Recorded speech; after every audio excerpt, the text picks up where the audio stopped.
ओम शांति। आज 4 अगस्त 2021 की मुरली में बाबा ने कहा, मीठे बच्चे, याद में रहने से अच्छी दशा बैठती है। अभी तुम्हारे पर बृहस्पति की दशा है, इसलिए तुम्हारी चढ़ती कला है। प्रश्न है, यदि योग पर पूरा अटेंशन नहीं है तो उसकी रिजल्ट क्या होती? निरंतर याद में रहने की युक्तियाँ क्या है? उत्तर, अगर योग पर पूरा अटेंशन नहीं है तो चलते चलते माया की प्रवेशता हो जाती है, गिर पड़ते हैं। दूसरा, देह अभिमानी बन अनेक भूलें करते रहते हैं, माया उल्टे कर्म कराती रहती है, पतितपना बना देती है। निरंतर याद में रहने के लिए मुख में मुलहरा डाल दो, क्रोध नहीं करो, देह सहित सब कुछ भूल मैं आत्मा परमात्मा का बच्चा हूँ, यह अभ्यास करो। योग बल से क्या क्या प्राप्तियाँ होती है उन्हें स्मृति में रखो। गीत है आज का। ओम नमो शिवाय। अब सुनते हैं मुरली विस्तार से। ओम शांति। मीठे मीठे रूहानी बच्चों ने अपने रूहानी बाप शिव बाबा की महिमा सुनी। जब पाप बढ़ते हैं अर्थात मनुष्य पाप आत्माएं बन जाते हैं, तब ही पतित पावन बाप आते हैं, आकर के पतितों को पावन बनाते हैं। उस बेहद के बाप की ही महिमा है। उसको वृक्षपति भी कहा जाता है। इस समय बेहद के बाप द्वारा बेहद की दशा बृहस्पति की तुम पर बैठी हुई है। खास और आम दो अक्षर होते हैं ना, इनका भी अर्थ यहाँ ही सिद्ध होता है। बृहस्पति की दशा से खास भारत जीवन मुक्त बन जाता है, अर्थात अपना स्वराज्य पद पाते हैं, क्योंकि सच्चा बाप जो है, जिसको त्रुत कहते हैं, वह आकर हमको नर से नारायण बनाते हैं। बाकी जो है वह नंबरवार अपने अपने धर्म के सेक्शन में जाकर बैठेंगे और आएंगे भी नंबरवार। कलयुग अंत तक आते रहते हैं। हर एक आत्मा को अपने अपने धर्म में अपना अपना पाठ मिला हुआ है। राजाई में राजा से लेकर प्रजा तक सबको अपना अपना पाठ मिला हुआ है। नाटक है भी राजा से लेकर प्रजा तक सबको अपना अपना पाठ बजाना होता है। अब बच्चे जानते हैं हमारे ऊपर अभी बृहस्पति की दशा बैठी है। ऐसे नहीं एक ही दिन में बैठी है, ऐसा थोड़ी है कि एक ही दिन बैठती है। नहीं, तुम्हारी बृहस्पति की दशा चल रही है। अभी तुम्हारी चढ़ती कला है। जितना याद करेंगे उतना चढ़ती कला होगी। याद बोलने से माया के विघ्न आते हैं। याद से दशा अच्छी बैठती है। अच्छी रीति याद नहीं करेंगे तो जरूर गिरेंगे ही, फिर उनसे कुछ न कुछ भूलें होगी। बाबा ने समझाया है, ड्रामा अनुसार सब धर्म वाले जो भी है एक दो के पिछाड़ी पाठ बजाने के लिए आते हैं। बच्चे जानते हैं स्वर्ग की दशा अर्थात जीवन मुक्ति की दशा अब हमारे ऊपर बैठी है। यह ड्रामा का चक्र कैसे फिरता है, इसको भी डिटेल में समझना है। यह षष्ठी ड्रामा का चक्र खास भारत पर बना हुआ है। बाप भी भारत में ही आते हैं। गाया हुआ है, आश्चर्यवत सुनंती कथंती भागंती, चलते चलते माया की प्रवेशता होने के कारण गिर जाते हैं, पूरा अटेंशन नहीं देते हैं योग पर। फिर बाप आकर संजीवनी बूटी देते हैं, अर्थात सुरजीत करने वाली बूटी देते हैं। हनुमान भी तुम हो। बाप ने समझाया है, इस समय रावण को भगाने के लिए यह बूटी सुंगा देता हूँ। बाप तुमको जब सत्य बातें बताते हैं, सत्य है ही एक बाप जो आकर तुमको सत्य नारायण की कथा सुनाए, सत्युग की स्थापना करते हैं। इनको कहा ही जाता है त्रुत, सत्य बतलाने वाला। तुमको कहते हैं तुम शास्त्रों को मानते हो। बोलो हाँ, हम शास्त्रों को क्यों नहीं मानते हैं? जानते हैं यह सब भक्ति मार्ग के शास्त्र है। यह तो हम मानते हैं। ज्ञान और भक्ति दो चीज़ है। जब ज्ञान मिलता है फिर भक्ति की क्या दरकार है? भक्ति माना उतरती कला, ज्ञान माना चढ़ती कला। इस समय भक्ति चल रही है, अभी हमको ज्ञान मिला है जिससे सद्गति होती है। भक्तों की रक्षा करने वाला एक ही भगवान है। रक्षा दुश्मन से की जाती है ना। बाप कहते हैं मैं आकर तुम्हारे रावण से रक्षा करता हूँ। देखते हो ना रावण से कैसे रक्षा होती है। देखते हो ना रावण से कैसे रक्षा होती है। इस रावण पर जीत पानी है। बाप समझाते हैं मीठे बच्चे, इस रावण ने तुमको तमो प्रधान बनाया है। सत्युग को कहा जाता है सतो प्रधान स्वर्ग। फिर कला कम होती जाती है। अंत में जब बिल्कुल ही देह अभिमान में आ जाते हैं तो पतित बन जाते हैं। नया मकान बनता है। मास के बाद अथवा 6 मास के बाद कुछ न कुछ कला कम हो जाती है। हर वर्ष मकान को क्या करना पड़ता है, हर वर्ष मकान को पोछे लगाते हैं, सफेदी करते हैं ना। कला तो कम होती जाती है ना। नई से पुरानी, पुरानी से फिर नई, यह शुरू से लेकर हर चीज़ का होता आया है। समझा जाता है ये मकान 100-150 वर्ष तक चलेगा। बाप समझाते हैं सत्युग कहा जाता है नई दुनिया से को। फिर त्रेता 25% कम कहेंगे क्योंकि थोड़ा पुराना हो जाता है। वह है चंद्रवंशी, उनकी निशानी देते हैं क्षत्रिय क्योंकि नई दुनिया के लायक नहीं बने, इसलिए कम पोजीशन हो गया। सब चाहते हैं कृष्णपुरी में आएं। ऐसे थोड़ी कभी कहते रामपुरी जाएं। सब कृष्णपुरी के लिए कहते हैं, गाते भी है ना, चलो वृंदावन भजो राधे गोविंद। वृंदावन की बात है, अयोध्या के लिए नहीं कहेंगे। श्री कृष्ण के ऊपर सबका बहुत प्यार रहता है।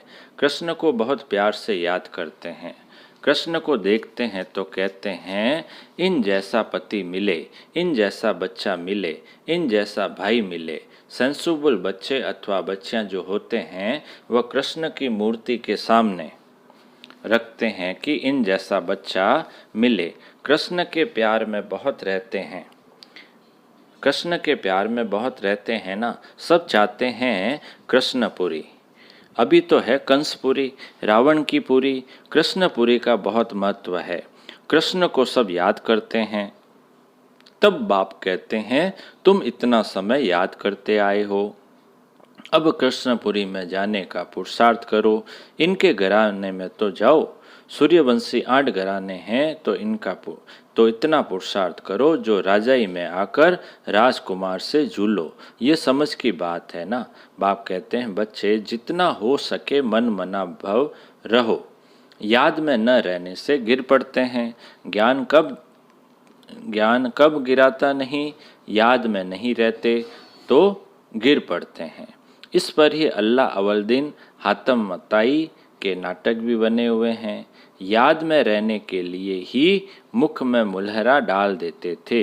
किसको क्रोध आता है तो बोल पड़ते हैं, इसलिए कहते हैं मुख में कुछ डाल दो, बात नहीं करे तो क्रोध आएगा नहीं।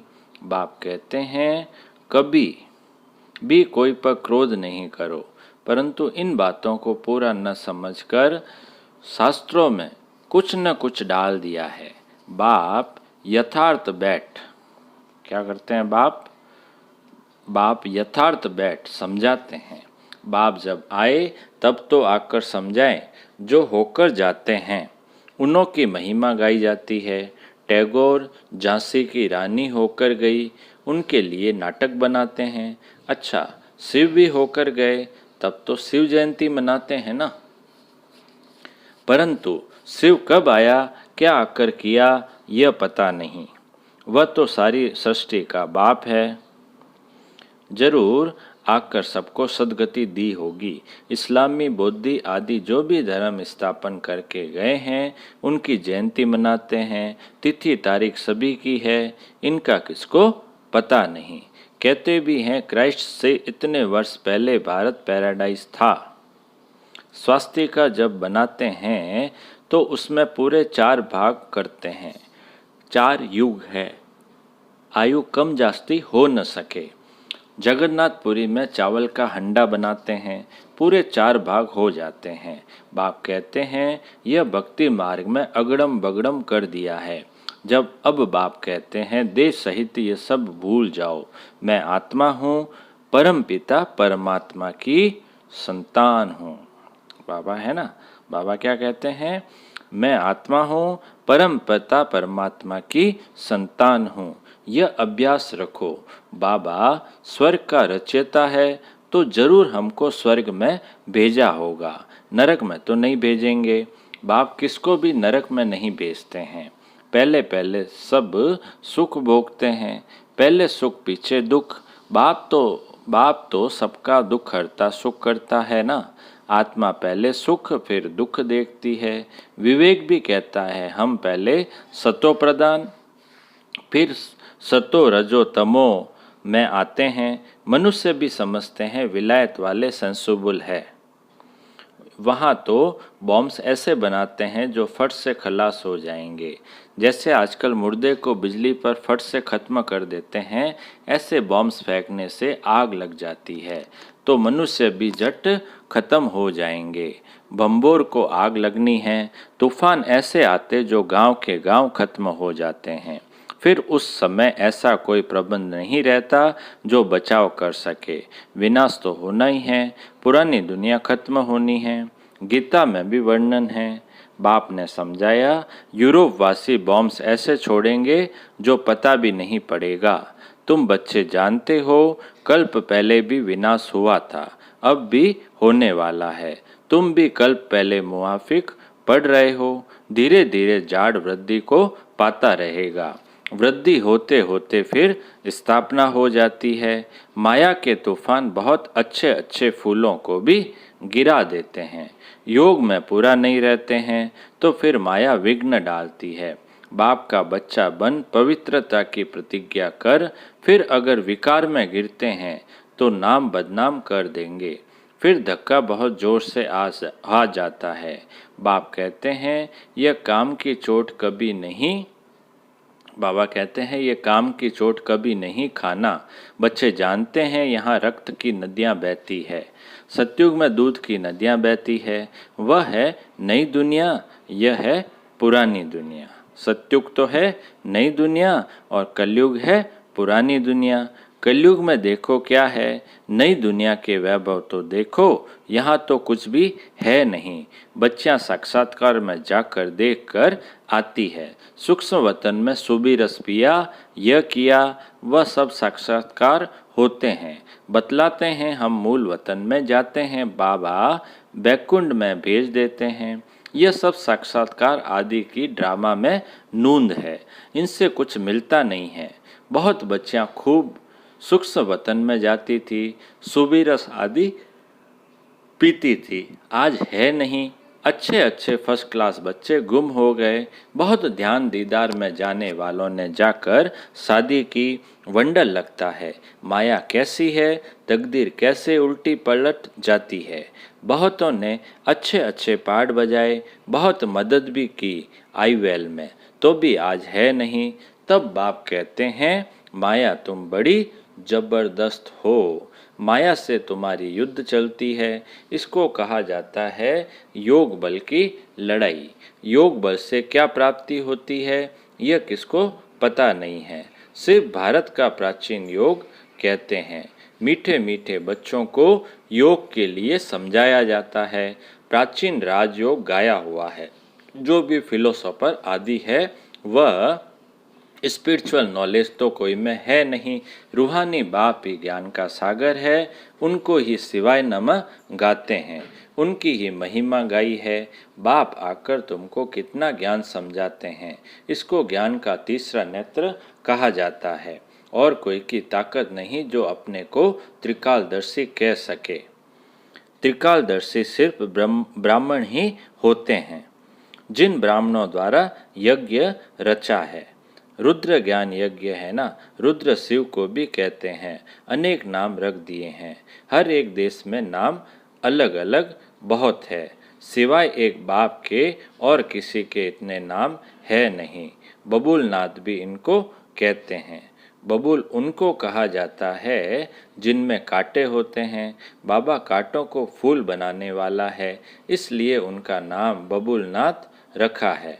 बॉम्बे में वहाँ बहुत मेला लगता है। अर्थ कुछ नहीं समझते, बाप बैठ समझाते हैं। उनका राइट नाम है शिव। व्यापारी लोग भी बिंदी को शिव कह देते हैं। एक दो गिनती तब करते हैं, 10 पर आएंगे तो कहेंगे शिव। बाप भी कहते हैं मैं बिंदी हूँ स्टार।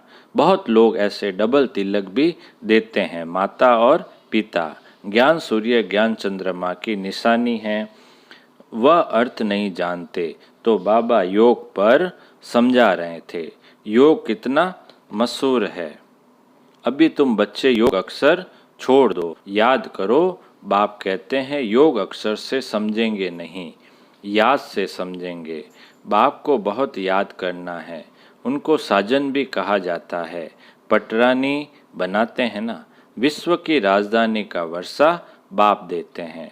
सत्युग में एक बाप होता है, भक्ति में 2 बाप और ज्ञान मार्ग में अभी तुम्हें 3 बाप है।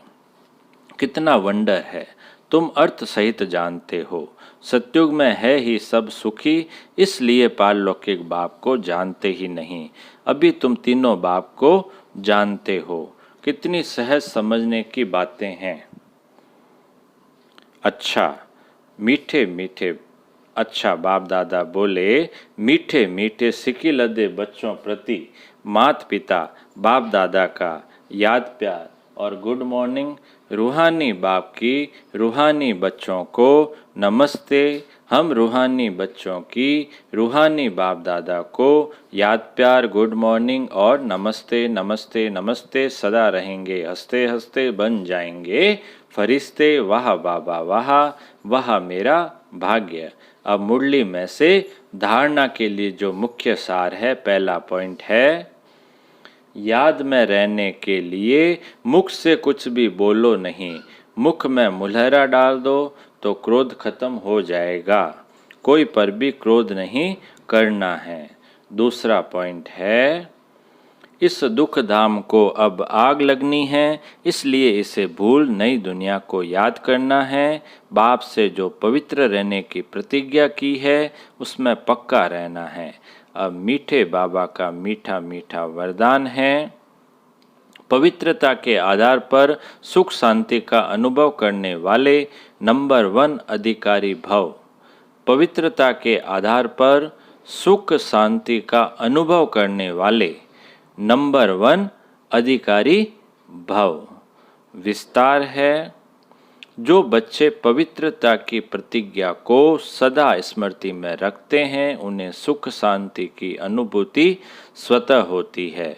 पवित्रता का अधिकार लेने में नंबर 1 रहना अर्थात सर्व प्राप्तियों में नंबर 1 बनना। इसलिए पवित्रता के फाउंडेशन को कभी कमजोर नहीं करना, तब ही लास्ट सो फास्ट जाएंगे। इसी धर्म में सदा स्थित रहना, कुछ भी हो जाए, चाहे व्यक्ति, चाहे प्रकृति, चाहे परिस्थिति कितना भी हिलाए, लेकिन धरत पर ये धर्म न छोड़िए। स्लोगन है आज की मुरली का, व्यर्थ में इनोसेंट बनो तो सच्चे सच्चे सेंट बन जाएंगे। व्यर्थ में इनोसेंट बनो तो सच्चे सच्चे सेंट बन जाएंगे।